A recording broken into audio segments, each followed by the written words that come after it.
Jesucristo.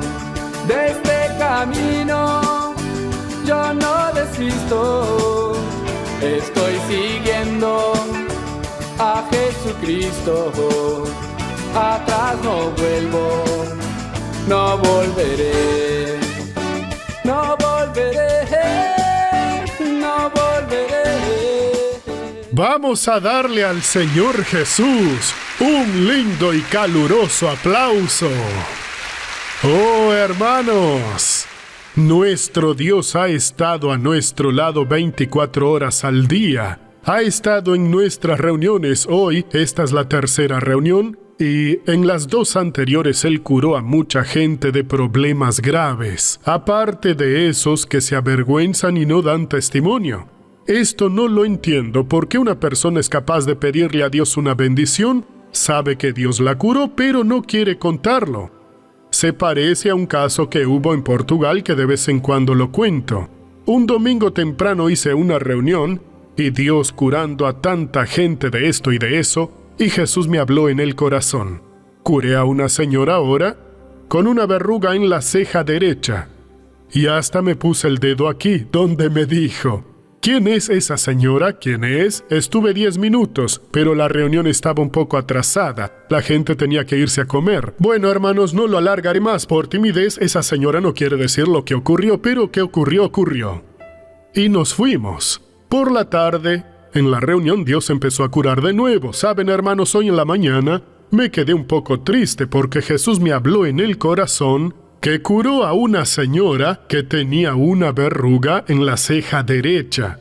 Y esa señora no quiso aparecer. Una mujer levantó la mano. Fui yo. ¿Fue usted el qué?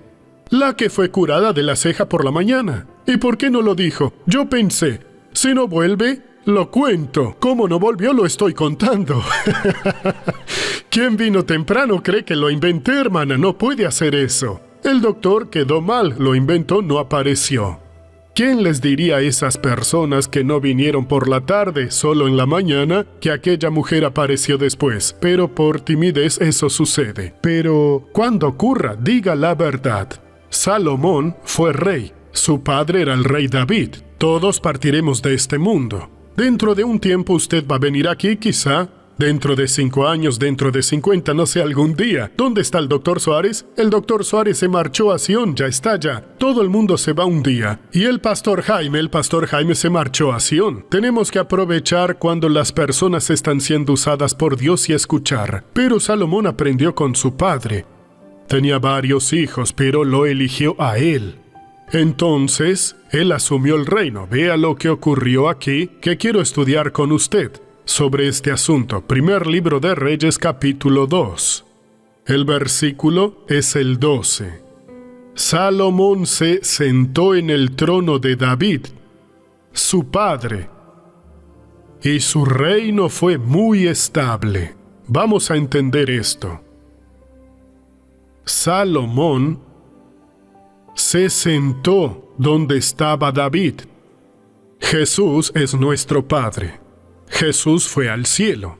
Ahora somos nosotros. Cada uno de nosotros tiene un reino para cuidar. Primero, sobre nuestra vida, que es un reino complejo. Tenemos varios órganos que son atacados por el enemigo y hay casos por ahí que, pobre de la persona a la que el enemigo atacó. Si Dios no interviene, se irá pronto. Tenemos que orar con mucha fe. Y además de eso, tenemos una familia. En mi caso, yo tengo un ministerio amplio que Dios me dio y tengo que prepararme, pedirle una palabra, que esa palabra cuando la dé le sirva a todas las personas. Es como espero que sea, y gracias a Dios lo ha sido. Para la que nunca vino a la iglesia, nunca vio el programa. Como una señora aquí en San Pablo, de eso hace unos 20 o 30 años, ya estoy en la tele hace 46 que se cumplen el 3 de noviembre. Está invitado a la fiesta. 46 años. Y un día, esa mujer vino aquí y me contó: Doctor Suárez, yo vine a San Pablo para matar a un hombre. Pero no le pregunté por qué, ¿no? De verdad, señora, de verdad. Dormí en un hotel aquí cerca, me desperté en la mañana, me bañé, me cambié de ropa, tomé el revólver, lo cargué bala por bala, Hoy es su día. Iba a ir a su trabajo. Entonces miré el reloj y era un poco temprano. El programa pasaba de 7 a 8 de la mañana. Bueno, voy a prender la tele y cuando la estaba viendo yo aparecí. Dr. Suárez parecía que lo sabía todo. Solo faltó que dijera mi nombre. Y usted que vino a San Pablo a cometer un crimen, no lo haga y tal y tal y tal. Usted dice que tiene razón y quizá la tenga, pero esa persona tiene derecho a vivir, no tiene el derecho de quitarle la vida. Y entonces, Dr. Suárez, me puse a llorar, saqué todas las balas del revólver, lo guardé y dije, él va a vivir. Eso fue lindo.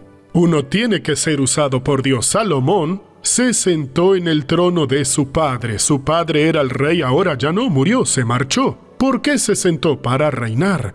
Jesús murió y resucitó, pero Él no está aquí para hacer la obra, ni en su vida, ni en la mía, como si fuese Él. Él está aquí para hacerla en nosotros, si nosotros nos sentamos. ¿Qué es sentarse en el trono del Señor? Es aprender su derecho en Cristo. El rey tiene que saber qué derechos tiene y exigir que así se haga. Y no hablar sin convicción. Vas a salir, dolor de cabeza, vas a salir, no. Lo estoy mandando, lo estoy determinando. Debe encontrar la palabra aquí, tiene que tener base para ello. Siempre lo digo, al venir a la iglesia traiga un cuaderno, anote aquel pasaje, lo que aprendió, haga un resumen.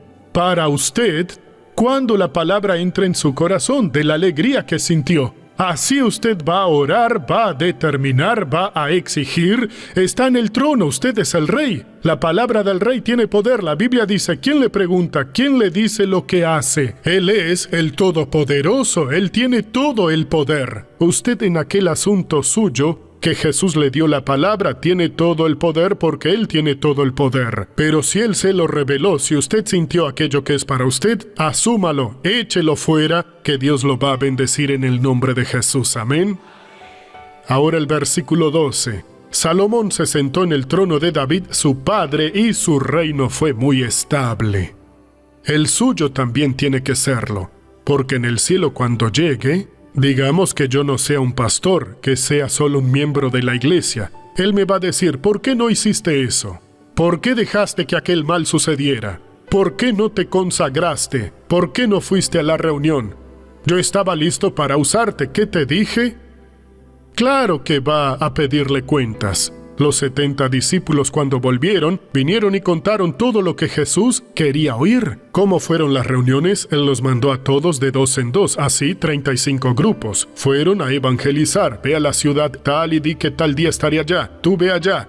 Quédate hasta que termines la obra. Cura a los enfermos y echa fuera a los demonios. Ellos vinieron y lo contaron y dijeron, Señor, hasta los demonios se nos sujetan en tu nombre. Yo veía a Satanás caer del cielo como un rayo. ¿Cómo lo vio? Porque Él es Dios. Así, Él les dijo, os doy potestad de pisotear serpientes y escorpiones, y sobre toda fuerza del enemigo, y nada absolutamente os dañará. Hermano, le está faltando valentía. A veces está pasando privaciones financieras, tiene su matrimonio destruido. Anda llorando a escondidas. Eso no es papel de rey. El papel de rey es resolver las cosas delante del Todopoderoso. Hermanos, vamos a hacer un estudio ahora antes de hacer la oración con ustedes. Del Génesis capítulo 13, estamos estudiando cuando Abraham salió de Egipto. Ya sabe que fue a Egipto, no consta que Dios lo mandó. Egipto era símbolo del pecado en aquella época. Rendían culto a un montón de dioses, era algo serio. Y Abraham fue allá. Cuando lo vio, ocurrió lo que él sospechaba. El faraón tomó a su mujer para ser la mujer del faraón. Tomó a la mujer de Abraham para ser su mujer, ser de su harén, así se hacía. Pero ella tendría un matrimonio. Entonces sería preparada con todos aquellos rituales. Pero Abraham confiaba en Dios, tenía un pacto con Dios y Dios se lo dijo, a quien te maldiga, yo lo maldeciré. A quien te bendiga, lo bendeciré. Y nadie está siendo bendecido cuando ocurre una cosa así. Abraham habló con Dios, Dios le jaló la oreja al faraón tanto que lo llamó, hombre, ¿por qué dijiste que era tu hermana? Y no tu mujer, hombre. Me dijiste que era tu hermana. Es mi hermana también, es hija de mi padre, pero es mi esposa. Y el faraón, no, tómala, nadie la tocó, te la puedes llevar. Y hasta le dio regalos a Abraham. Entonces, ¿qué ocurrió? Esto está en el capítulo 13 de Génesis. Subió pues Abram, se llamaba Abram todavía, luego fue Abraham, de Egipto hacia el Negev, con su mujer y con todo lo que tenía, y con él iba Lot. Aquí les he dicho esto. Un día Jesús nos va a llamar y vamos a salir de este cautiverio que es el planeta Tierra, que se quedará aquí ingobernable. Entonces va a ser la gran tribulación, esas cosas. Y Jesús dijo que cuando toque la trompeta, será en un abrir y cerrar de ojos. Toda la gente de cualquier parte del mundo estará en un solo lugar. En un parpadeo la juntará, a la derecha de Jesús y a otros a la izquierda. Los de la derecha serán los salvos porque aceptaron a Jesús. Muchos de los de la izquierda casi fueron salvos. Un día tomo esa decisión. Quiero hacer y deshacer todavía. Van a hacer y deshacer en el lago de fuego por toda la eternidad. Y Jesús va a decir: venid benditos de mi Padre, heredad del reino preparado para vosotros desde la fundación del mundo. Y a los de la izquierda les dirá: apartaos de mí, malditos, al fuego eterno. Hay que tomar la decisión hoy. Lo triste es que usted, señora, no salve a su marido y que el marido no salve a su esposa. Es su pareja y serán separados. Sus hijos se separarán. Jesús es mi hijo. Demasiado tarde. Y para lamentar por toda la eternidad. Vamos a salvar a nuestra familia, hablemos de Jesús, es lo mejor, hermanos. Me impresiona mucho. Pasamos en la televisión lo que Dios hace aquí. Son milagros irrefutables. Y la gente no despierta, está sufriendo, pero no viene. Aprópiese de la bendición, es para todos. No predicamos contra la religión de nadie, ni a favor de la religión. Predicamos que sea practicante de la palabra de Dios. Si empieza a practicar la palabra de Dios, tomará una decisión en su vida, como el otro día que una mujer dio testimonio en la novela de la vida real, que ella empezó como empleada en su casa, tenía una familia que cuidar. No sé si el esposo había fallecido, eso no lo preguntaron. Y ella nos vio, le empezó a gustar y se hizo patrocinadora. Empleada en una casa, tenía que pagar alquiler, comprar comida, las cosas de casa, ganando poco, y ayudaba a las misiones. Un día sintió de Dios que ella debía, que tenía que renunciar y trabajar en un restaurante. Lo hizo y le gustó. Dios le dijo: te voy a dar un restaurante. ¿Sabe qué hizo? Empezó a ahorrar, ganaba más como cocinera allí. Ganaba más y fue comprando las cosas del restaurante. Nadie sabía, lo entregaban en su casa, parecía que estaba loca. Llegó el día que alquiló el local, llevó todo y la familia vio que no tenía ningún problema. Hermano, Dios quiere que hagamos su obra. Tenemos que aprender. Hay gente que pasa necesidad. Le están dando comida, pero debe tener dignidad. Dios le abrirá las puertas para que gane lo suyo y va a prosperar. Es un país libre. Y en poco tiempo podrá ser una verdadera bendición. ¿Y cómo? Con Jesús. Cuando Abraham salió, no dejó a nadie. Llevó a su mujer, llevó a su sobrino al que cuidaba y todo lo que tenía. Ganado, vacas, bueyes, ovejas, se llevó todo. El hombre se volvió muy rico. El versículo 2 dice así: Abraham era riquísimo en ganado y en plata y oro. La prosperidad de Dios. Dice así el versículo 3. Caminó de jornada en jornada desde el Negev hasta Betel, hasta el lugar donde había estado antes su tienda, entre Betel y Ai, al lugar del altar que antes había edificado. E invocó allí a Abraham el nombre de Jehová. También Lot, que iba con Abraham, tenía ovejas, vacas y tiendas. Se volvió rico. Y la tierra no era suficiente para que habitaran juntos. Ya tenían problemas. Pues sus posesiones eran muchas y no podían habitar en un mismo lugar. Se estaban mezclando, daba trabajo. Esta oveja es suya, esta otra no, esta no sé de quién, las marcaban, pero se estaban confundiendo. ¿Qué ocurrió? Versículo 7. Hubo contienda entre los pastores del ganado de Abraham y los pastores del ganado de Lot. El cananeo y el fereceo habitaban entonces en la tierra. Había esos dos pueblos allá, más ellos que también estaban. Y Abraham era un hombre que tenía muchos siervos y listo para ir a la guerra. Era un ejército pequeño, todos eran sus siervos. No solo trabajaban en el arado con el ganado, sí, sino que les enseñaba a luchar, porque en esa época, quien no sabía luchar, corría riesgo, otros venían y les robaban todo, y nunca nadie le robó a Abraham. Lot hubo un problema donde estaba. 5 reyes fueron 4 reyes o 5, en uno 5 y otro 4, me confundí. Al llegar, se llevaron toda la riqueza que tenían y se los llevaron. Un hombre escapó, fue corriendo a ver a Abraham. Señor Abraham, tales reyes vinieron y se llevaron a toda la gente de donde Lot vive. Y se llevaron a tu sobrino y a su familia, a todos. Abraham oró y Dios le dijo que fuera. Llevó 318 siervos. Fíjese, ya estaban entrenados. Fueron a liberar a Lot. Anduvieron toda la noche y llegaron allá. Vencieron a los reyes. Y estos tenían un ejército poderoso. Uno de ellos tenía 1000. Tomaron todo el botín, porque los reyes cargaban oro, plata y mucha ropa, mucho alimento, porque andaban a pie, sí, o en burros. Debían hacer comida. Era una verdadera preparación. Lo tomaron todo, Abraham lo llevó todo. Cuando el rey de Sodoma, que era donde su sobrino vivía, lo vio, le dijo: dame a las personas y toma para ti los bienes. Sería más rico. Dijo: nada de eso. Primero daré el diezmo de todo. Llegó el rey de Salem, que era siervo del Dios Altísimo, Melquisedec. Melquisedec, aquí está el diezmo, puedes llevártelo, te lo entrego en tus manos. Lo que me toca no es mío, es tuyo, rey.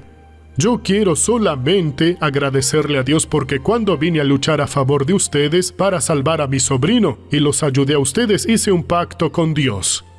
¿Vas por el botín? No, no quiero ningún botín. No quiero ni el hilo de una correa de calzado, no quiero nada. Yo quiero solamente a mi sobrino y a su familia salvo. Tomó a su sobrino, le entregó todo al rey porque hizo un pacto con Dios. Ese era el carácter de Abraham. Y Lot después no supo agradecer. Eso lo vemos otro día en otro estudio separado. Ahora vamos a ver la novela de la vida real, que está muy buena. Por favor, veamos.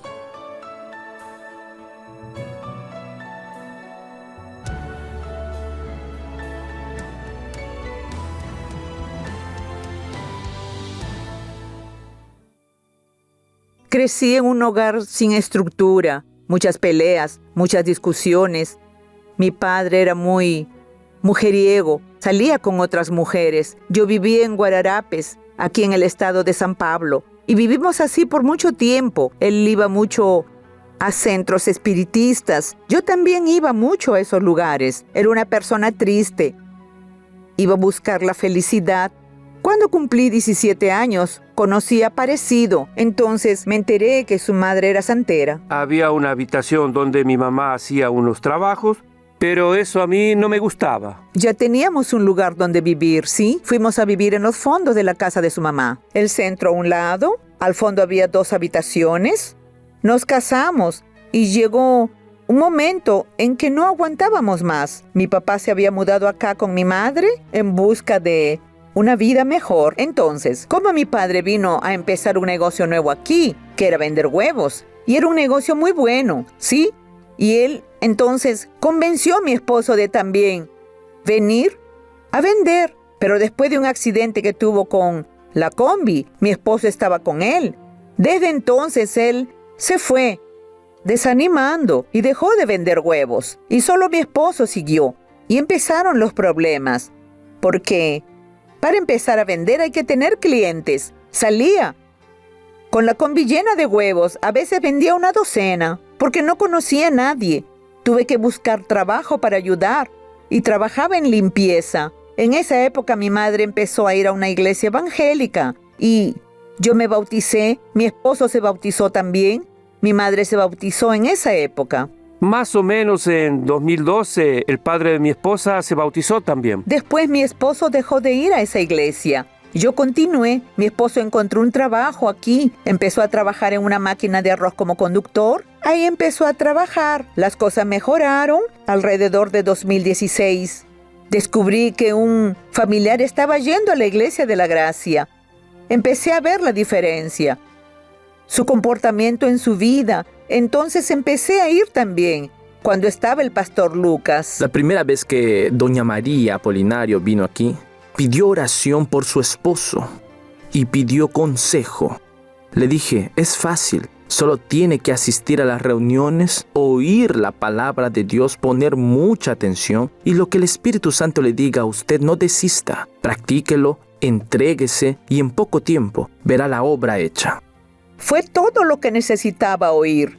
Dios estaba hablando conmigo. Empecé mi lucha orando por Él. Venía de vez en cuando, participaba en la reunión. Y por medio de mi esposa también vine. Y hoy estoy aquí. En una de las prácticas que tuvimos le pregunté, ¿no? ¿Qué pasó? ¿Qué tocó su corazón? Y él me respondió, mire pastor, vi el cambio en la vida de mi esposa. Mi madre al final estaba viendo mucho al doctor Suárez y también sintonizaba en el canal del programa y lo veía. Al final ella se convirtió en mi mamá. El pastor se ofreció a ir para orar por la finca, a orar por nosotros, por nuestra prosperidad. Y mi esposo no iba a la iglesia, ¿sí? La finca fue cuando me despidieron del trabajo donde estaba, recibí un dinero, compré ese terreno y hice una finca. Y Dios empezó a bendecirnos más. Terminó la finca, se jubiló, todavía trabaja también vendiendo huevos. Hubo una época en que tenía 10, 12 clientes, hoy tengo mucho más, hoy tengo unos 70, 80 clientes más o menos. Poco después también dejé de trabajar, porque la finca la alquilamos para eventos. Gracias a Dios fuimos bendecidos. Desde que empecé a tomar en serio las cosas de Dios, que puse a Dios en primer lugar en mi vida, las cosas empezaron a mejorar. Ese es el camino, hermanos. Tenemos que poner a Dios en primer lugar. Vamos a orar. Baje la cabeza y cierre los ojos, Padre. Estoy volviendo a orar ahora, pero no retiro la primera oración. Cada palabra que dije quiero que permanezca delante de ti. Voy a usar tu poder ahora y el pastor Jaime va a orar conmigo enseguida. Pasarán muchas cosas buenas ahora. En el nombre de Jesús yo paralizo cualquier acción del enemigo. Y le digo a esa fuerza maligna, vas a salir ahora mal. En el nombre del Señor Jesús vas a salir. En la autoridad de este nombre, no te puedes quedar, no puedes continuar, desde la coronilla hasta la planta de los pies. Mi voz se une a la voz de todos, a la suya, hermano, ore. Llame al mal por su nombre y diga sal. Vete ahora, desaparece, exija, ordene. Ese mal no va a resistir, ese mal no va a aguantar. El poder está en el nombre de Jesucristo. Yo levanto mi voz y le digo al mal que salga. El dolor de cabeza extraño, el dolor de cabeza raro, sal ahora. Dolor en la nuca, la presión en el cráneo, la presión frontal, sal de aquí ahora. Dolor en el oído, el dolor en la garganta, va a salir en el nombre de Jesús. El dolor en el pecho, el dolor que insiste en seguir en el brazo de esa persona, en la clavícula, en el hombro de esa persona, la ruptura del tendón, la lesión, la inflamación del tendón. Sal de aquí ahora en el nombre de Jesús. Ore conmigo, ore con fe, oremos juntos. El mal no aguanta, el mal no resiste, el mal no se quedará, no va a continuar. Lo ordenamos, lo exigimos. Sal ahora. Secuela del ACV, secuela de la vacuna, secuela de la trombosis. Sal ahora. Inflamación en la piel, sal, vete ahora. Desaparece en el nombre de Jesús. Levante las manos. No hay maldición, no hay hechizo, no hay brujería, no hay magia oculta, no hay conjuro ni maleficio. La Biblia dice: lo que hace Dios, ¿quién lo estorbará? Jesucristo le da salud.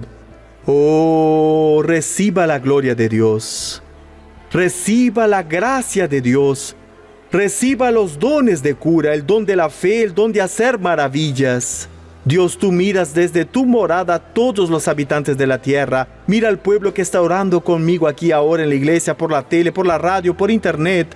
Extiende tus manos, Señor, y haz señales y prodigios en el nombre del Señor Jesús. Diga gracias, Señor. Yo recibo mi bendición, me apropio de ella en el nombre de Jesús. Amén.